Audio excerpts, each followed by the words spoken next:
Welcome in to the All Utah Hockey Podcast special post-game edition. I'm Petey along with Craig Morgan.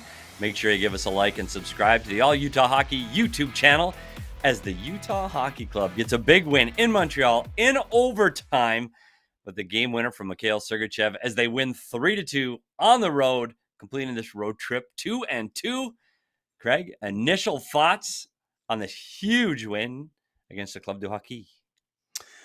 For a while there, I was worried that we were only going to be doing post-game shows after losses. So I'd like to celebrate our first, actually since the opener, right?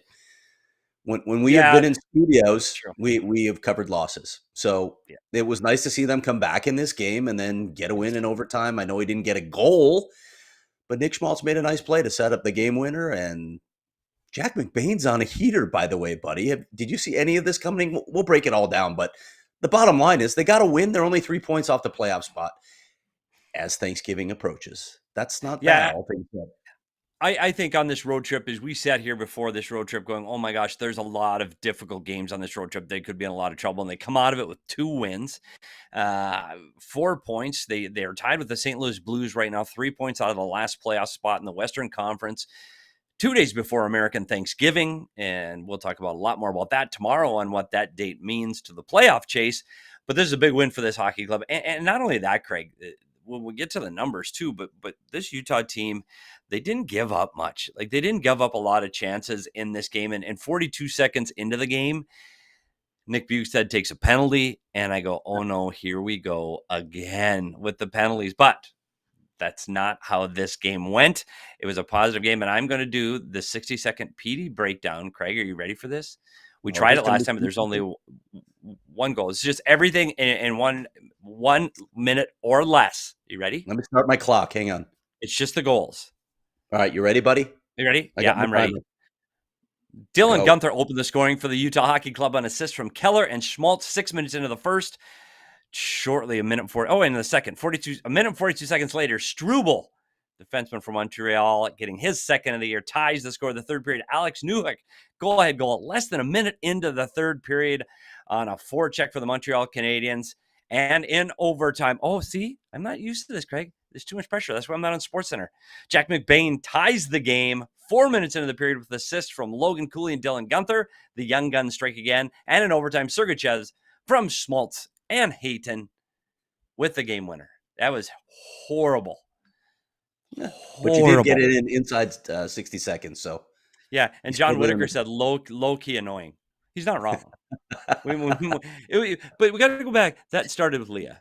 And she was really good at it. So Bukestad takes the penalty 42 seconds in. They're able to get by that. And really, they didn't get into penalty trouble like they have in the previous games. So let's go right away, Emma, to buy the numbers and check out what the numbers look like from this game. Craig, shots on goal, 29-13.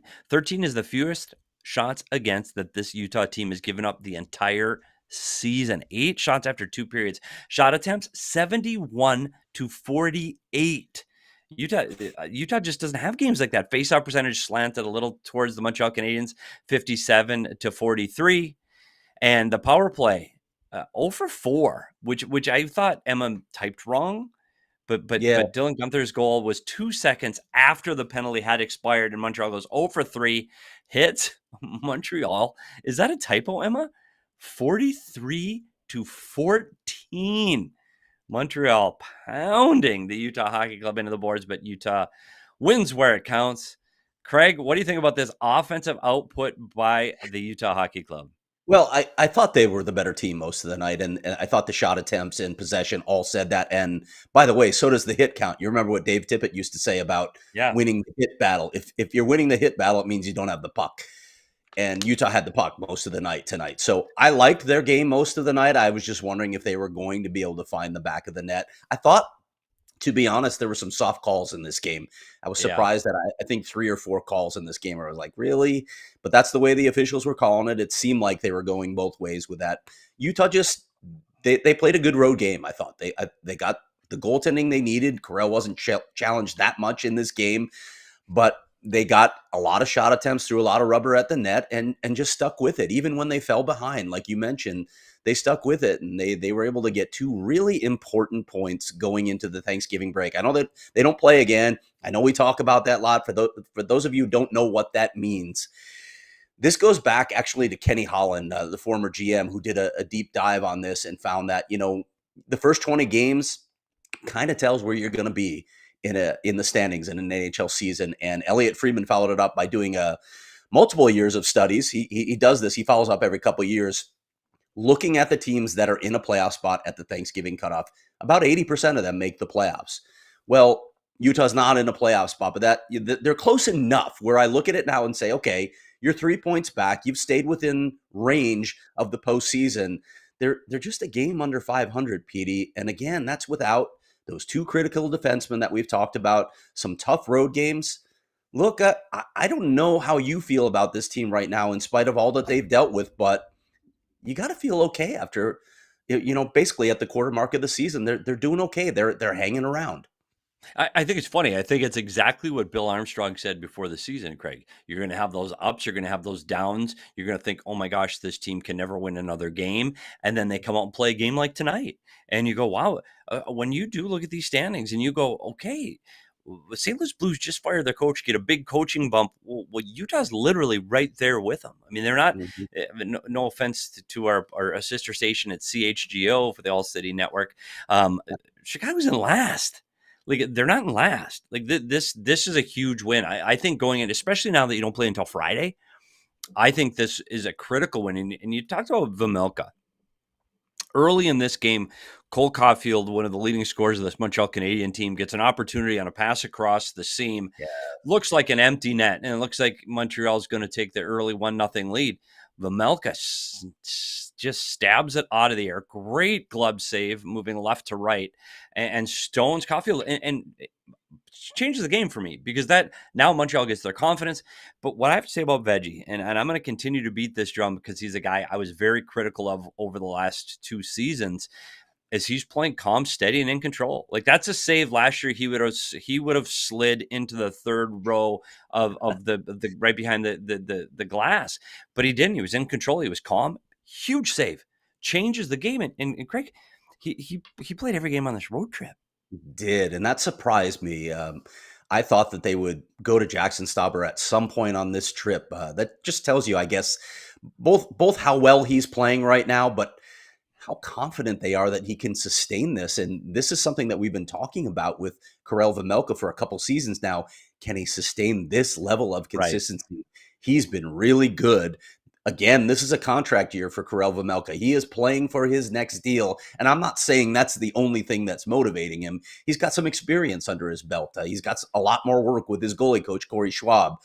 All of those things matter, but and I don't want to make a grand pronouncement yet, but he's had a nice run here, and he's really helping them in the absence of Connor Ingram sustain. Yeah. Not only sustain, they had a good trip. They had a good trip, and he was a big part of that. It's funny because it's one of those difficulties for a team that's on the edge. And I think Utah is going to be one of those teams as the trade deadline approaches that you're not quite sure where they're going to go. And Craig and I agree completely. This team, Bill Armstrong, it's not his modus operandi. He is not giving up the future for short-term gains. So don't expect a big moves at the trade deadline. Having said that, I don't think if they're close, I don't think it's a sale. But if they're not close, this is one of the guys that I think is destined for another team, and that's Karel Vejmelka. I'm telling you right now, I think he's a guy that last year I said they couldn't trade if they wanted to. I think right now he's a guy lucky that they still have on their roster because he was that good tonight. Yeah, and you're right. Like if you are in that situation, look, you know by and large, that when you emerge from this rebuild fully, maybe in a couple more seasons, by the way, which is the topic of a story I'll have tomorrow at at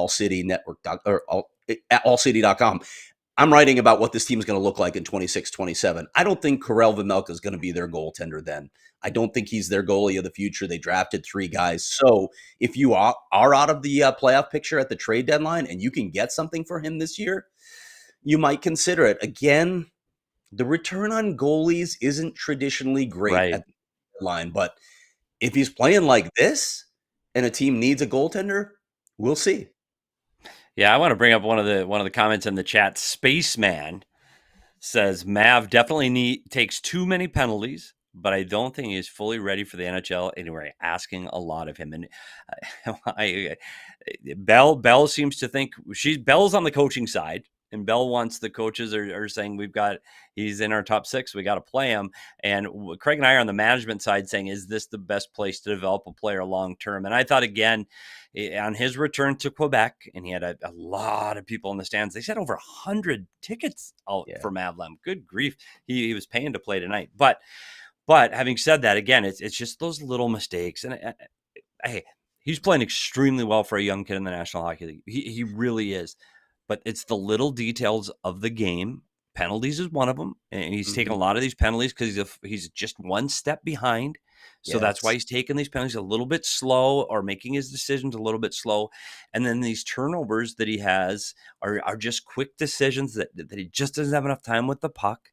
And on the second goal, Montreal scores. I think he had a bad read at the blue line, and then he doesn't take his player to the net, and it just all happens so fast. Again, I'm not critical. I'm not calling the kid out. He's playing extremely well in a fast league, but it's those little details that I think he could master and be more confident with if he was playing in the American League. PD, I agree with you that he's played pretty well for such a young kid in his stint. But I'll go ahead and say it. I didn't think he was very good tonight. I didn't think Mavlam was very good tonight. And you mentioned the goal where, the mistake that he made up high, but then also puck watching, right? Instead of tying up his man. That was just one example. There were multiple examples in this game of him maybe being a step slow or really not being dialed in entirely. And I'm not trashing Mavlam. I think he's going to be a really key piece of the future. For sure. It's just too soon. And look, we both know that if Marino and Jersey are in the lineup, he's nowhere near the NHL at this point.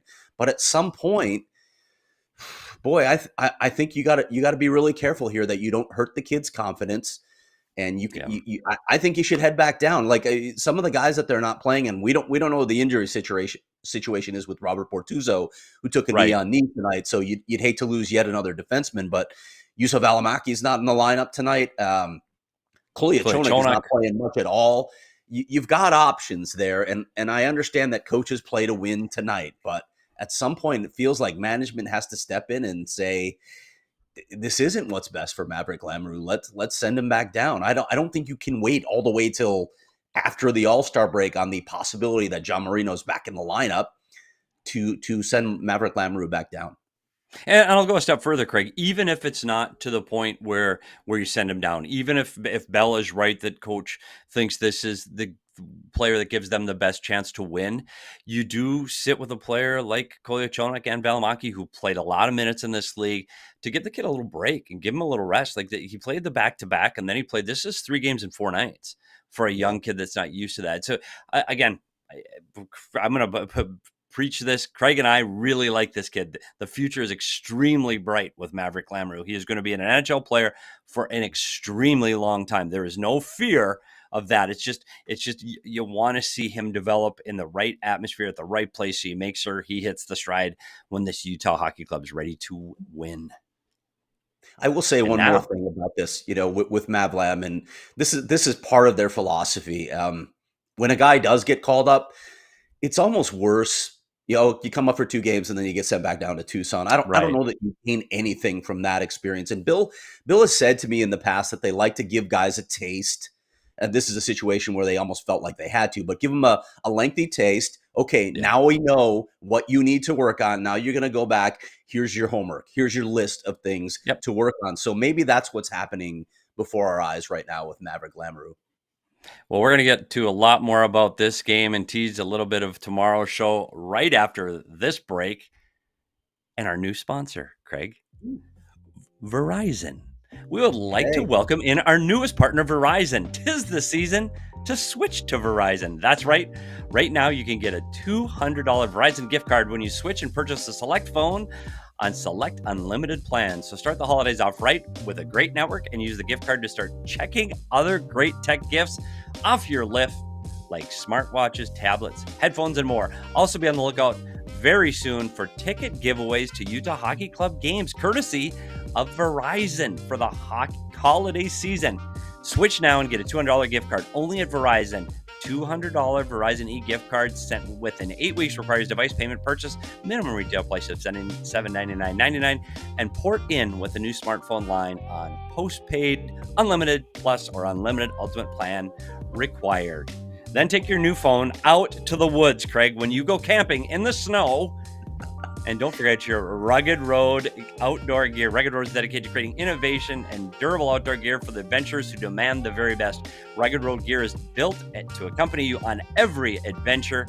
And as we've always mentioned, they float upright so you don't lose your drink in the water. Rugged Road coolers are incredibly light, making them easy to transport on any trip without compromising on performance. Perfect for a variety of outdoor activities, from fishing and tubing to camping and tailgating. These coolers are designed to meet the needs of every outdoor sports enthusiast. So gear up for your next adventure with Rugged Road coolers. Reliable, durable, and built to be used. Rugged Road is your ultimate outdoor companion. Head to ruggedroadoutdoors.com and use the code ALLCITY for 10% off. Craig, we talked about the first period a little bit, but I want to get back to it. This first period, big save by Vejmelka, kill off the penalty by Bukestad. And then it was a consistent stream to the penalty box by the Montreal Canadiens, not the Utah Hockey Club, but the Montreal Canadiens. So you saw the power play come alive in Pittsburgh. They get 3 power play goals in Pittsburgh, and you go, okay, here we go. Giddy up. The power play is going to blow the doors off, and they're going to get a big lead in this game. In 3 power plays, they had 3 shots. And it was like, uh-oh, well, where did it go? Yeah, but we go back to that Dylan Guenther goal. It came just a split second after the power play. Yeah, and that goes into the second, and that was a great play by that. Yeah. Here's the one thing in the first though, Craig, that bothered me, and not bothered me, that concerns me. It's not a bother, but that top unit with Guenther, Schmaltz, Keller, Sergachev, and Cooley got out there for a complete 2 minutes. Now you see that with Alex Ovechkin. But they didn't get opportunity because they did hold the puck into the zone for a very long time. There was one, they had a break in once, and then once they were in the zone for a very long time. At that point, you've got those guys. If you're in there for 2 minutes, that means the penalty killers are in there for 2 minutes. I would really like to see an opportunity at the net when you've held the penalty killers in for so long and had them so tired. I thought that grouping at that time was so perimeter that they just weren't able to get a really good shot to the inside. Is that personnel related though? You just mentioned the names. Is it personnel related? It's funny because those guys are the guys, that's their game, right? Like Keller, Schmaltz, every guy we mentioned is a perimeter guy. They're even Cooley now, who's the new net front. They use that term loosely. Cooley doesn't play the net front. He plays just off below the goal line, and he'll pop out for the rebound. Effective. You saw him score in Pittsburgh from that very spot. And I think he's effective there. But you're right.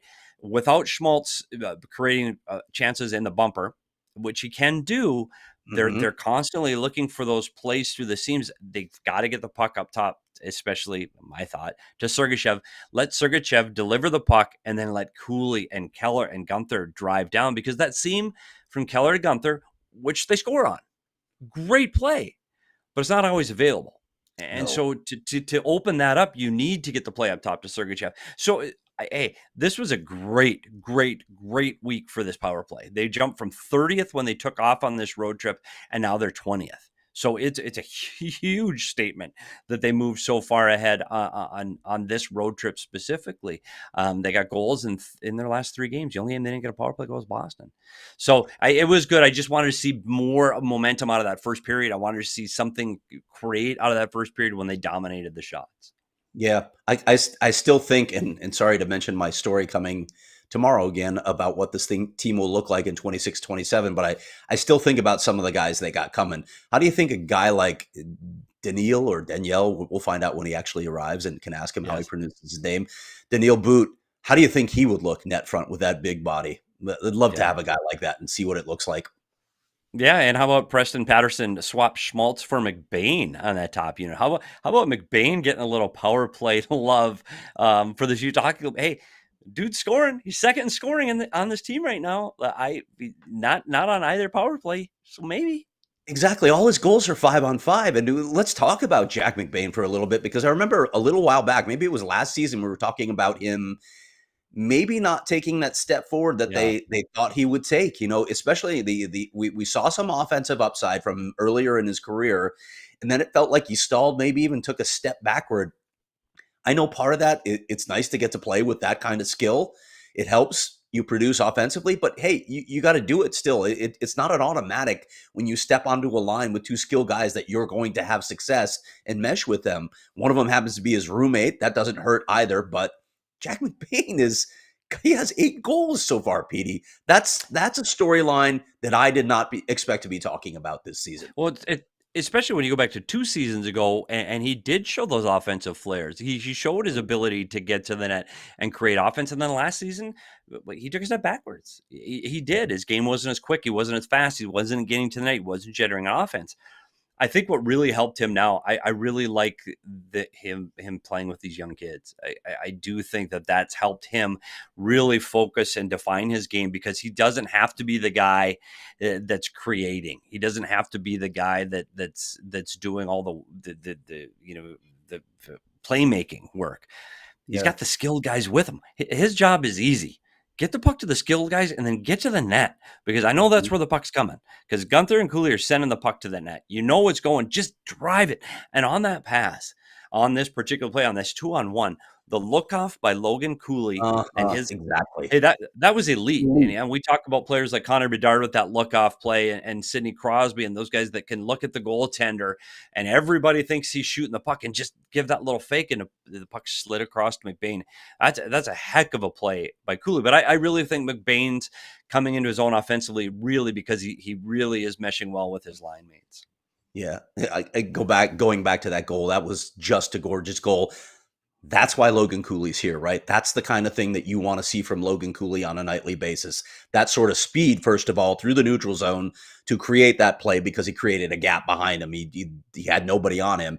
And then the wherewithal to just take the time, look him off, and make that play. The pass, too. The pass was right in his wheelhouse. Everything about that execution for Logan Cooley on that goal was perfection.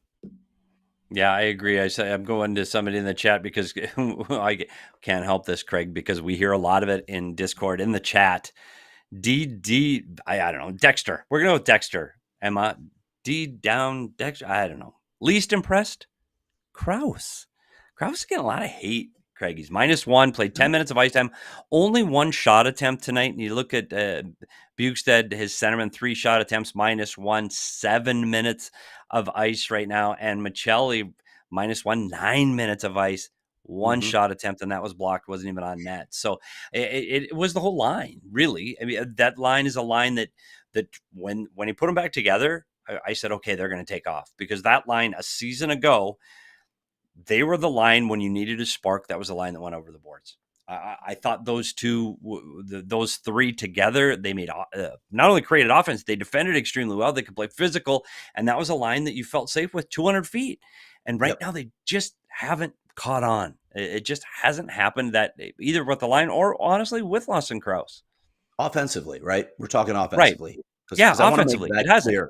Because and I get the criticism of Lawson Krause from an offensive standpoint. He needs to produce more. This is a guy you're counting on to score 20 goals, and he's not even close to that right now. He's not producing much offensively, but he does face tough matchups. He does play he plays a lot of roles defensively, right? There's a lot more to his game. I want to make that clear before we start throwing shade at him. He needs to produce offensively. No question about that. But even in the game tonight, let's just talk about that goal, because Dominic Moore, I hate to say it, was blaming Lawson Krause for the goal because he fouled his defenseman from the blue line in. Well, that's the defensive zone system that Andre Tourigny's teams play. Lawson Krause did exactly what he's supposed to do on that play. They basically play like a hybrid man-to-man in the defensive zone. And I know you could go off for like 20 minutes on this because you hate the defensive zone coverage that they I play. do. Lawson Krause did exactly what he was supposed to do. So can you break that goal down and let people know what happened, including a very egregious clearing pass that I think was the worst part of it? Yeah. So what I used to do when I worked for the Arizona Coyotes post game, I would go through every scoring chance in the entire game and I would grade them. Whose fault is it? It's like a little game. Whose fault is it? And Craig pointed out the mistake. The mistake is Mikhail Sergachev. He throws a puck up the middle of the ice, trying on a clearing attempt, turns the puck over when they are tired, and he gives a puck up to the blue line. That puck has to go off the glass and out, or he's got to hold on and make a better play. That's the mistake on the play. But when you talk about what happened with Lawson Krause, this is the biggest fear I have with the defensive zone system of the Utah Hockey Club is when you play against an active team. And for those that don't know, active means when everybody is skating around. The defensemen are coming off the blue line, driving to the net. The wingers are going up high in the zone. There's a lot of movement by the offensive team, the team with the puck moving around a lot. That causes chaos and confusion on the defending team if you're not playing a zone. If you're playing a zone, move all you want. I don't care. I'm going to protect this area of the ice. This is where I'm responsible. You guys skate around. But with Utah, when you see a defenseman come down to the middle of the ice, and on that particular play, Bukestad did the exact same thing on the exact same defenseman in the exact same play 3 seconds prior to that. He carried his man all the way to the front of the net, then Krause cycled up with his man, and then Krause takes his man to the middle of the net. What happened is there was confusion in front of the net between Michelli and Bukestad on who needs to go back and acquire the other defenseman. There was some miscommunication, and that, again, happens. This game happens so fast that you just aren't sure. And that's why when you see in the defensive zone for the Utah Hockey Club, you will often see people pointing. You will often see that. And that's okay. That means you're communicating and letting know who's got who. There's a miscommunication between Bukestad and Michelli on who should go out to that point, which allowed that defenseman to walk all the way in and take that shot unopposed. But it wasn't Krause. So I agree with Craig. Krause led this team in hits with 4. He was the only one that grabbed Jack Eye, and buddy, that's a you don't want to grab Jack Eye. He's the real deal, tough. But Krause was right in there with the physicality in the game. He was pushing guys back. He's protecting his teammates. He does do more, and he'll be the first guy to tell you he needs to provide more offense. I guarantee it. He's the first guy that says yes. I am not doing it. So will Nick Schmaltz.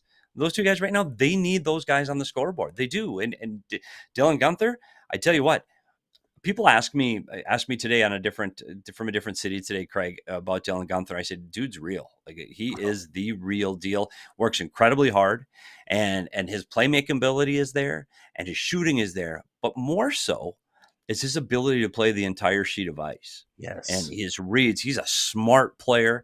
He's not physical yet. And maybe that will never be part of his game, but he can defend extremely well because he's smart. So I do think luckily for this team right now, he's the one pulling up the offensive slack. Mm-hmm. I wanted to ask you about him too, because both of us have been around this, this previous incarnation of the franchise, very long time, right?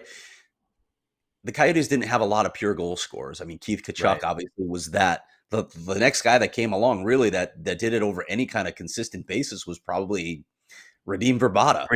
Yeah, I was just going to say Vrbata's probably. And other than that, there's like Shane Doan. God bless him. He wasn't a goal scorer, a pure goal scorer. Dylan Guenther looks like the purest goal scorer in this franchise's history. Yes, I believe that's part of their history since Keith Tkachuk, probably. Yeah, and I think there were glimpses from Keller, but even Keller's dropped off to a little bit this season on what he's been able to provide offense. And I think that's where you're starting to see some of the future of what this team can do. And again, I think that's part of the reason Jack McBain is playing so well. I do. I think he likes playing. Hey, I'd like to play with Dylan Guenther and Logan Cooley. I don't think I could keep up, but I would sure like to keep. John Whitaker in the chat. Question, because it's on my mind right now, literally has nothing to do with the show, but I'll ask it anyway. Is Hunter Cherney still the replay video coach? And yes, the answer is yes.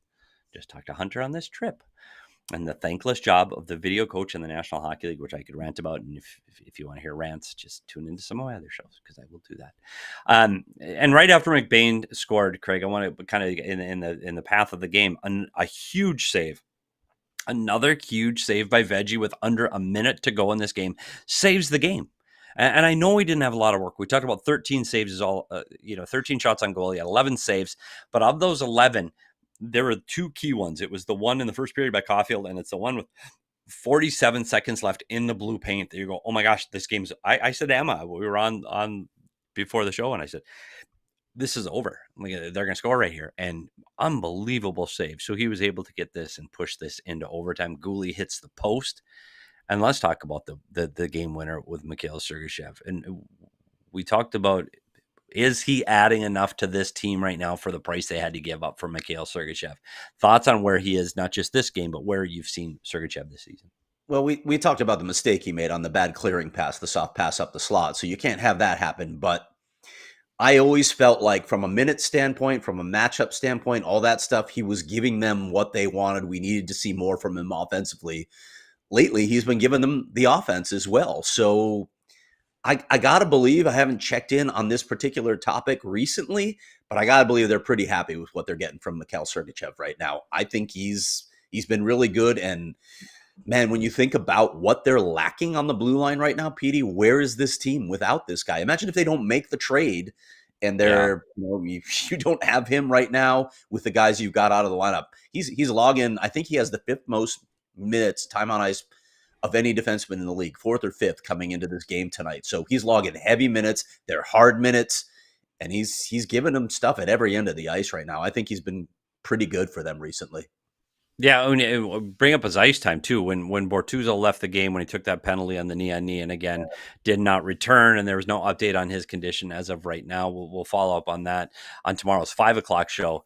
But that ice time load fell to Mikhail Sergachev. Finished the night, Craig. I don't know if you looked at his numbers. Finished the night with 30 minutes and 43 seconds of ice time. That is absolute insanity. Next, Ian Cole with 23-25. Sergachev 30-43 to Cole's 23-25. I'm sorry. Mata played 24-45. So Mata's 24, but still 6 minutes more than the next closest defenseman. He's on the ice this went to overtime for nearly half of the game. Plus 3. Well, yeah, he had the game-winning goal. He's plus 3, had 5 shot attempts. Outstanding game by Mikhail Sergachev. Again, you can give him a little bit of leeway on those little passes up the middle of the ice. I'm okay with it for a guy playing 30 minutes in a game. Speaking of 30 minutes, we're at the 30-minute mark of that show, Craig. So you know what that means? It's time to talk about Saturday Neon. Saturday Neon is a neon. They started by 2 college friends. Saturday Neon makes officially licensed collegiate logo LED neon signs. Perfect for your home, your office, your dorm room, your fan cave, or your bar. I've seen them. We have them at all of the All-City Network offices. They're amazing. Check out their essential collection featuring 50 of the biggest schools across the country for only $75. And yes, they do have the Utah Ute themed signs, and they're absolutely amazing. Unlike traditional neon signs, they won't break or shatter, but still give you that classic uniform glow that you know and love. They last up 100,000 hours, and they're super easy to install. And most important, they're low voltage, so they don't get hot, and they're always safe to the touch. Perfect gift for this upcoming holiday season. Make sure you use ALLCITY for 10% off your order at SaturdayNeon.com. And then after the show's over, not until the show's over, make sure you go over and download the What Chaos podcast. What Chaos, part of the All-City Hockey Podcast Network, hosted by Pete Blackburn and DJ Bean. Mostly hockey, a little bit of nonsense, interviews with players, coaches, notable personalities in the world of hockey, and appearances by local All-City hosts. And guess who's on it again today? Yes, I was. It was fun. So make sure you're tuning into What Chaos, and they're live 4 times a week, 12 Eastern on YouTube, and wherever you listen to your podcast. Make sure you check out their new merch collection, which I just looked at today. Can't wait to get one of their hats. Just dropped partnership with Just Dish and shirts, hoodies, hats, and accessories. Visit justdishin.com to check it out. Craig, we talked a lot about this particularly, and we said it was Mavland's return to Quebec, but it was also a big milestone for the first goal scorer tonight. Dylan Guenther was his 100th NHL game already. So he It's gets a crazy. goal in his 100th game. And one other fact I want to throw out there, and I know you were dialed into the broadcast, and nothing slips by you except maybe this. Did you see it was Founders Day today? Did I you did. I hear heard that him quote? talking about it. But Yeah. I also heard him talking about, oh, it's the oldest team in the NHL, so it's a thrill for the Utah Hockey Club to be playing in Yeah. against the oldest team. Like none of these guys have played against the Canadians before in Centre Bell. They're Yeah. leaning into that a little too heavily. Like, oh, this everything's new for these guys. It's not really It's okay. not. It's not. No. And if I tell you what though, if Guy Lafleur, Steve Shutt, Ken Dryden, and Yvan Cornway were playing, now we're talking. Because that, buddy, Yeah. that's, well, I will say this, and I don't talk much about my fandom in this sport. That was my team. Like there is no doubt. Canadians. My dad was Canadian, not from Montreal, but my dad was Canadian, and my team was the Montreal Canadiens. And I had the sweater when I was 5 years old. I love that red, white, and blue. That uniform tonight on that ice, that red with the blue pants that just pop. I love that logo. I love everything about that sweater. Beyond that, that atmosphere at Centre Yeah. Bell, it's probably my favorite in the National Hockey League. That is a special place to watch a game. First of all, incredibly educated and cynical fan base. They will get on you for anything. That is a great place to watch a game. And you know what else it's great to do, Petey? It's a great place to eat. It's a great place to eat. And for those that haven't listened to us discuss this before, Craig, what is it that makes it so special to eat? What is it at Centre Bell, or for us that speak English, it's the Bell Center?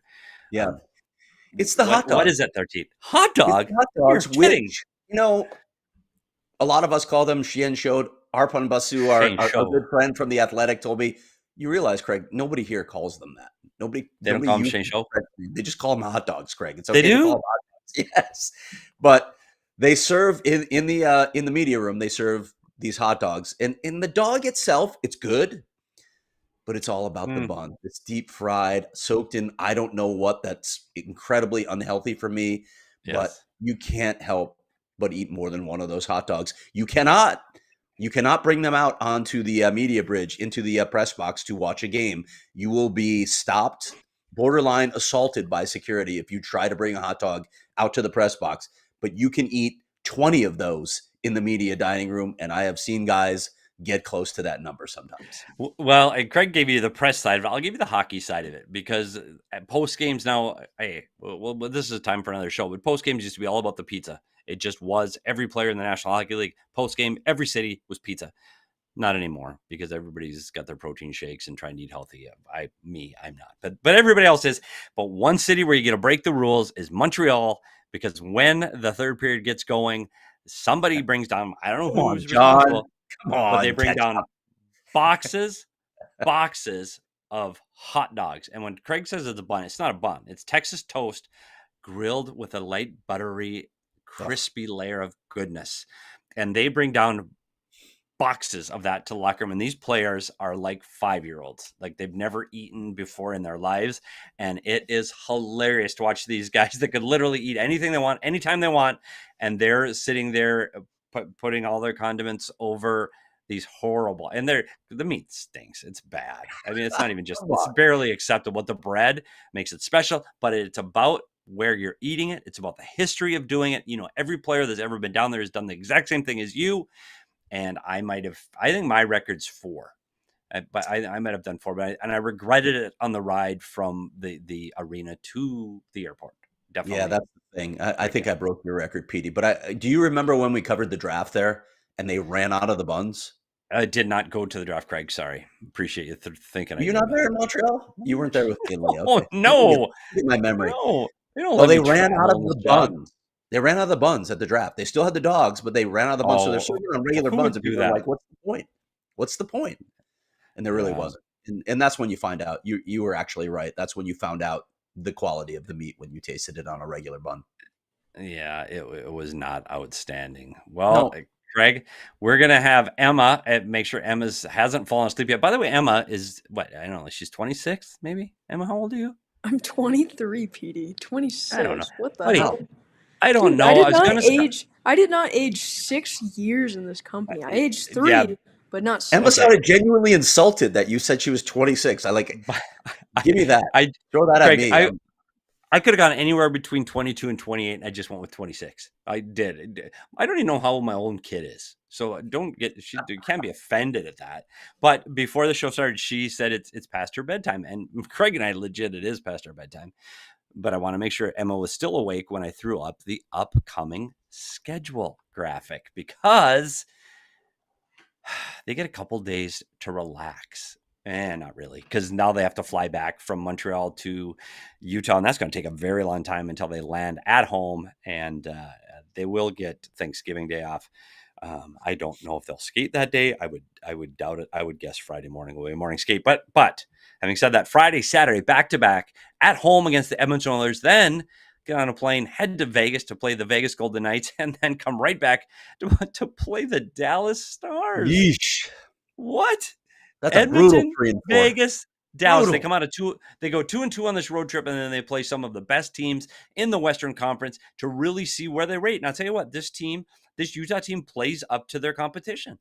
They do, and I think this will be interesting to see where they rate. I don't think the Edmonton Oilers are the Edmonton Oilers of a year ago. I don't.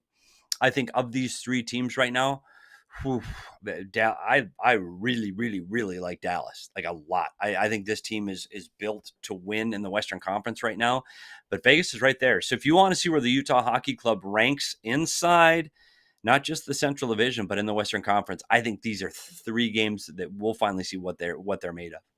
Yeah, no question. That is a brutal matchup, but it's also great viewing possibilities. Yeah, I mean, it's not even far to drive from Salt Lake City to Vegas, right? So just I know. go ahead.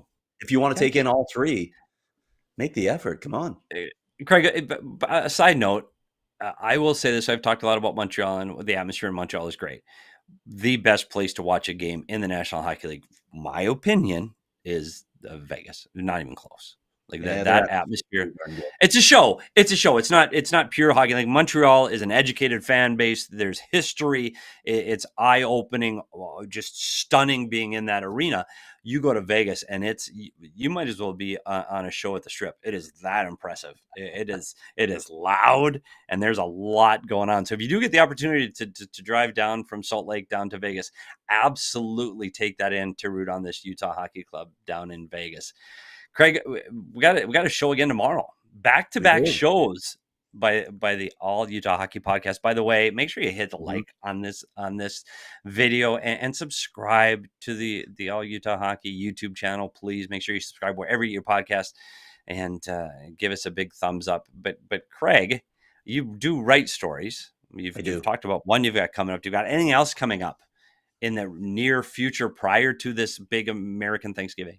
Well, not before Thanksgiving, because we only have a day, and I've got a story coming tomorrow looking into the future at what the Utah Hockey Club is going to look like in 26-27. But I can tell you that I had conversations with our own, our buddy Jeffrey Sanders tonight, saying it might be time to do something on Jack McBain. It might be time to do a feature on Jack McBain, because he's lighting it up. So you can look for that at some point soon. I'm also excited tomorrow because it's our favorite kind of show, the show where we can just hand the baton off to someone else, and Belle Fraser can just carry us for an hour. That's what we're going to do tomorrow. Belle's going to join us, and we're going to talk about this team at roughly the quarter point of the season. We're going to evaluate the D, the forwards, the goalies, coaching and management. We're going to look at it all. We're going to take a deep dive on the Utah Hockey Club, or more appropriately, like I said earlier, Petey and I will just ask questions, and Belle will answer everything. Belle, answer them. Yeah, the easy lift for us to start the show and let her talk. And that is going to be an interesting show, because one thing about Craig and I, like it or lump it, like we're going to kind of tell you where it's at. Like it's might not always be rosy, but if it's not rosy, we're going to let you know. And we're just going to be as honest as we possibly can here at the All Utah Hockey Podcast. And if things are going well, we'll let you know. And if they're not, we're going to let you know that too. This Mirage that I'll be in Vegas on Sunday, are you telling me I should go a day early? Well, yeah, it's Vegas. Like it's Vegas, early. Yeah. Like, you get an opportunity to go. Either that early, or don't bother sleeping. I mean, there's no need to sleep. It's Vegas. Yeah. Did you sleep in Vegas? Is that even a thing? Like when we used to travel with the team, I didn't even get a room. No, that's not true. What if my wife's listening? It's not true. I went to my room the entire time. Petey? What's that? We got a super chat here. Wait, we do? Yeah. I'm Whitaker. He's been all over us tonight. Loving it. Well, if you can read the super chat, you read it. Sure. I don't. Oh, $4.99 there it from is. Tom Whitaker. Must say, because I've missed this banter, that despite what PD always hammers home, I still don't fill my gas tank before it's under 100. Love it, buddy. I love the trolling. What is wrong? What is wrong with people? What is wrong with people? Once your tank gets past the quarter mark, and at the very lowest, once it hits 100, go get gas. I'm 56 years old. You know how many times I've run out of gas in my life? Exactly none. Just because. Why would you? They have gas everywhere. There. Thanks, John, for that super chat. Now you got me all fired up before I leave the show for the night, and I'm all fired up. Definitely make sure you tune in tomorrow for that Wednesday show with Belle Frazier. It is going to be check in where this Utah Hockey Club is at the quarter mark, where they rank in all the positions, and Craig said in coaches and management. I think it's real important to see where this team is, good, bad, or ugly. So let's make sure you're here tomorrow, 5 o'clock. Make sure you subscribe to the All Utah Hockey YouTube channel so you don't miss any of the video content that we put out. Make sure you get to allcitynetwork.com to check out Craig's written content. Follow Craig at Craig S. Morgan. Follow me at S. Peters Hockey. Follow the show at all_Utah Hockey on Twitter. And same on Blue Sky for Craig and I. How about that? That's right. Blue Sky. Come on over. Blue Sky. I almost have 100 followers almost on Blue Sky. Subscribe to the YouTube channel. Listen wherever you get your podcast. Please leave us thumbs up and a 5-star review.